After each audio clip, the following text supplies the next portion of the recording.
Hey everybody, my name is Keith Tanner here from Flyin Miata, and today we're going to take a tour of the Turbosmurf, which is more or less my daily driver Miata. It's been in the family for a long time, and it's got a lot of little tweaks. It's seen a lot of evolution over the years, so we'll walk through it.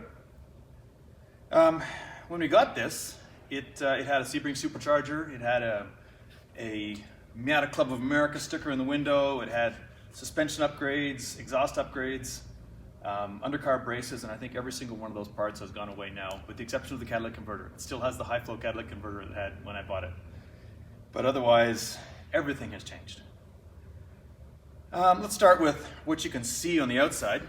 It's running a set of 15 by 8 6UL wheels. These are actually ones I ran in the Targa Newfoundland. They originally were black, and I painted them white because white wheels were not available at the time. 949 Racing has now seen the light, seen the error of their ways, and now you can buy the titanium oxide ones off the shelf. But these are still a one-off, so there you go. And that is actually Miata white used as the color. They're running a set of 225, 45, 15 RS3s, just a good all-round street setup. It's not set up for maximum grip, although it's actually probably more grip than I really need. But I like having a little bit of sidewall bulge to take up some of the road imperfections. Hiding behind there, we've got a Flyin Miata Little Big brake kit on 10-inch rotors, so basically a 1/8, what you find on, say, a 94. Gives a nice pedal feel, a little bit lighter. I like it for that. And this also is used mostly for street use, so it's a good setup for that. I have had it on the track with these brakes, but it works. Suspension is, right now, it's one of our Fox Racing Stage 2 setups. So Flyin Miata sway bars front and rear, and the Fox suspension all four corners. For years, I ran this on one of our Stage 2.5 kits, but I wanted a little more experience with the Fox on the street, so changed it over to the Fox for the time being. What's under hood is kind of fun. When the car hit 120,000 miles, it was time for the timing belt change, and the stock engine leaked everywhere. It needed every seal changed out, so I figured I'd pull the engine to change it, or to change all the seals, because, you know, rear vanes and everything. And I kind of got distracted and accidentally put a Mazda Speed engine back in it when I was done. This is actually out of one of our V8 conversions. It's donated from one of those cars. And the car has been rewired. Actually, it runs a Hydra, and it effectively is a Mazda Speed for the entire wiring harness. It's hardwired in there, just because I could. It's not the easy way to do things, but what the heck, it was cleaner. It's got an FM2 turbo kit on it with a 2554 turbo, so it's got a little baby turbo on there. And that's because I originally had it on a 1.8 or 1.6. I wanted lots of response. This originally was a 1.6 Voodoo kit, but as it is on the 1.8 now, it's a perky little setup. Very responsive. Really fun for street use. Not a dyno queen. It makes, I think, about 225, 230 horsepower at the wheels because it's limited by that small turbo. It has trouble avoiding detonation at the top end if you try to go much beyond that. That's basically where the turbo is happy. So I give up some of the peak horsepower in order to have maximum response. It's a really fun little car. It's got a few cooling upgrades too. It's got an older radiator with one of our airflow kits on it. We've used this car for quite a bit of testing for cooling over the years, trying different things. So it has seen some evolution as time goes on. But mostly it's just an engine that gets the job done and stays out of my way. Car has got a history. It had a run-in with a deer a few years ago, so the paint doesn't 100% match. But that's okay. It's in decent shape. Hasn't been ratted out. It's been owned by adults its whole life, so it's in good condition. A little bit of rust in one of the sills, but I'll be fixing that soon. We'll get to the interior. Oh, the exhaust system. Before I forget, 2.5-inch Flyin Miata exhaust system. One of our old turbo dual setups. That's not available anymore, but at the time it was, and it's kind of a fun setup. Makes fun noises. It's the advantage of building cars over a long period of time. You can pick and choose between what was available and what is available. And as for inside, I spend a lot of time. My commute's about half an hour each way, so I spend a lot of time sitting in the car just staring at it and trying to think of ways to make it a little different. I've got a bunch of old British cars, MGB, Mini, an old Land Rover, that kind of thing. And I love the look of old Smith's gauges. So I've put some Smith's gauges in here. That's a voltmeter. I think it's out of a Triumph. That's an honest to goodness boost gauge Can you see the units on there? LB / picture of a square quote mark. Pounds per square inch. It's the goofiest possible way to indicate pounds per square inch, but there you go. And the clock. And you can tell it's a real Lucas or a real electric clock from the UK because it doesn't work. We've also got the Lucas push-pull switches for headlights and four-way flashers, just because it's fun. And as you can see, there's no visible stereo. It's got an amplifier stuck in behind the console, and then just a 1/8 jack I can plug into things. Mostly an iPod Classic, because you can use those things without actually having to look at them. So if I want to change the volume, if I want to change the track, whatever, I can do it without having to pull it out and screw it onto the touchscreen. So it's a lot easier to live with. Shift knob is a Voodoo Magnum, made of titanium, so it's a Magnum TI. I think that's the only one they ever made. And you can see there's a couple extra little touches here. These trim rings, that's I think a KG Works trim ring here. These are from a company called the Tuning Shop in the UK. They don't make these anymore, but I like them because they're thinner than usual, and they echo the Smith's gauges nicely. And this is one of Rev Limiter's HVAC changes, modeled after the Smith's gauge styles.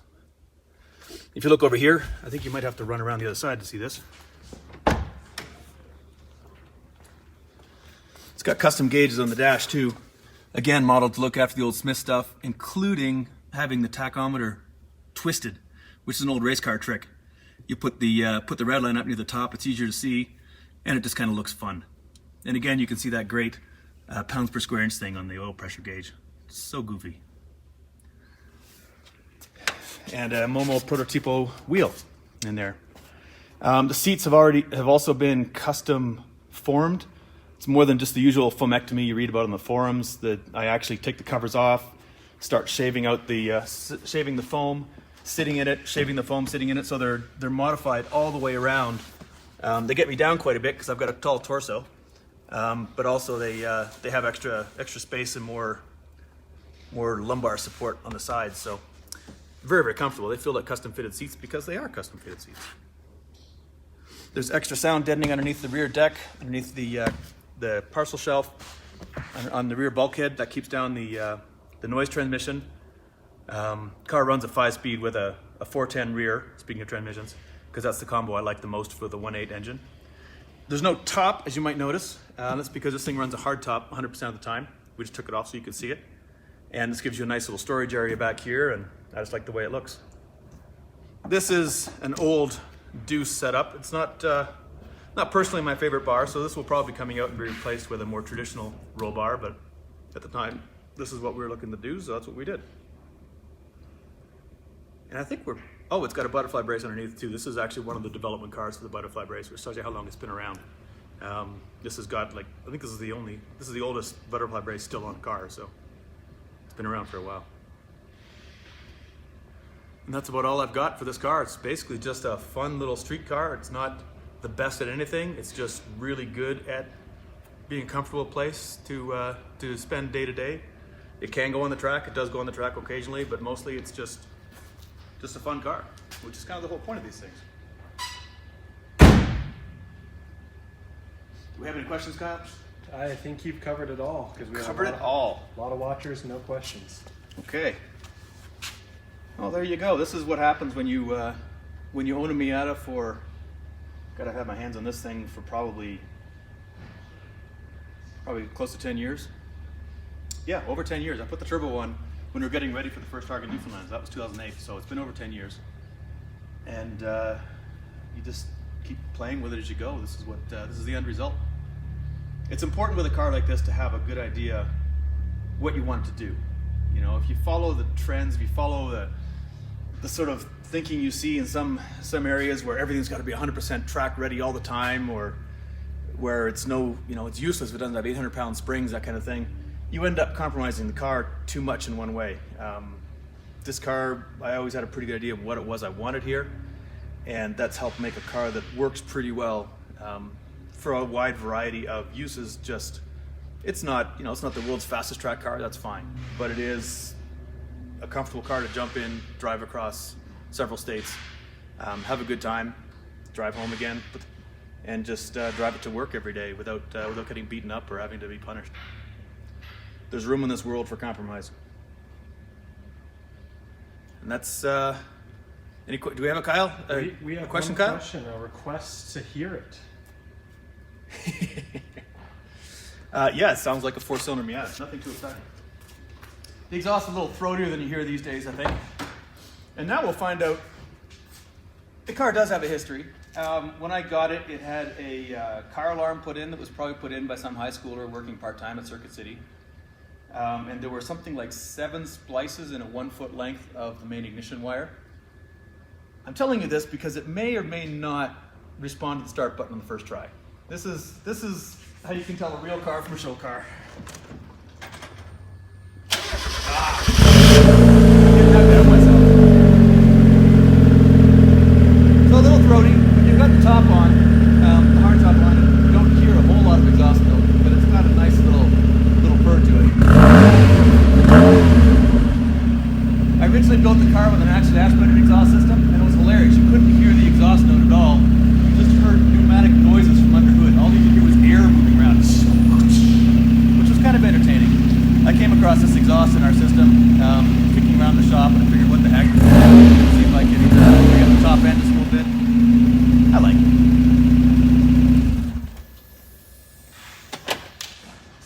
There we go. So there we go. Now we have heard the beast. This is nice. It's not so loud when you drive it on the street day to day that you have to worry about going deaf. It doesn't give you a headache when you're driving the long days, which is important. Do have a couple questions trickled in. First, is wheel spacers in the back or just the offset? There actually are wheel spacers on all 4 corners, a 3mm spacer, and the reason for that is because with a 15x8 6UL and our 10-inch little big brake kit, you need a 3-inch spacer in order to clear the brakes. And that meant I had to do a very, very mild roll here. Without the 3-inch spacer, they fit perfectly. With the 3-inch, I got just a little bit of rubbing with the Hankooks. But otherwise, that's what a 225 looks like on an NA. There simply isn't a lot of room back there, so this is about as much tire as you can really put down there. So yes, spacers, but not for the reasons you might think. And last question is, what is the current ride height and the reason for that setup? Ride height has not been measured for a long time.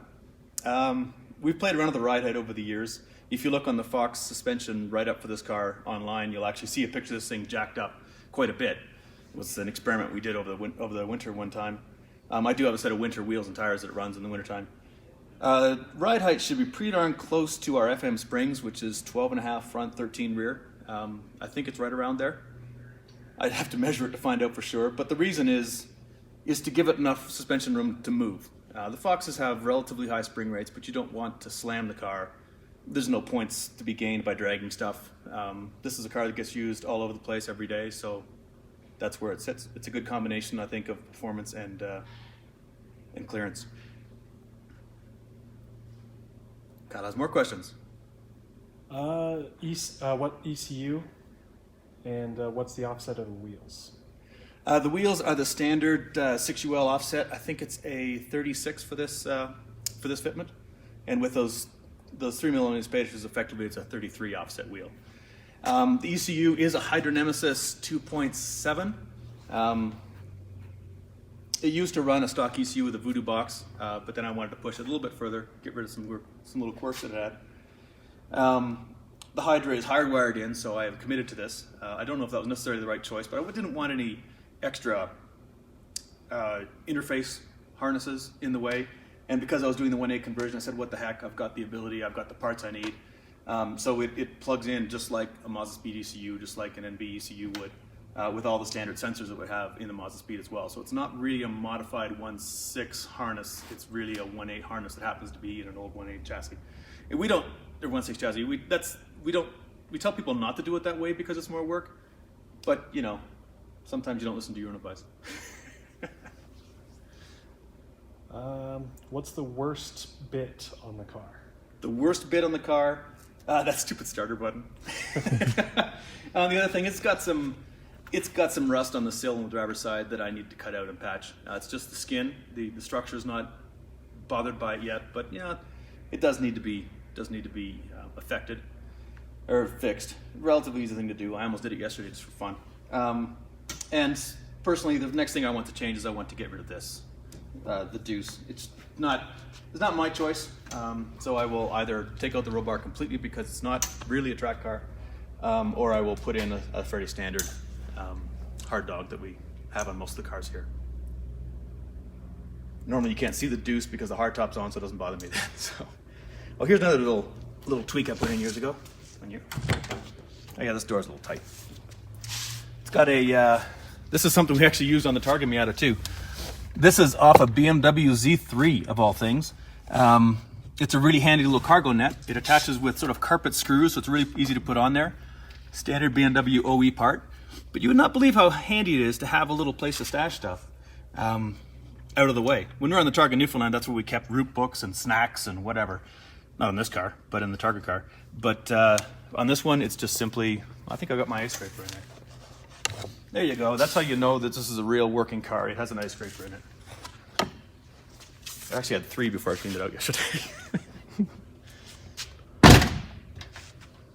And there's a rattle in the store, apparently. Are you all out of questions, Scott? I think so. Anything that I missed, I'm sure we'll cover. We'll cover in the comments, yeah. If there's any more questions, certainly put them on the Facebook comment or YouTube comment section. We will be happy to answer them. And if you're ever at Flyin Miata for a visit, let us know ahead of time. This car doesn't come to work every day, depending on if I'm doing development work on something else. But I can make sure it comes in if you want to check it out in person. And that's pretty much it. Thanks for tuning in, everybody, and we'll see you next week.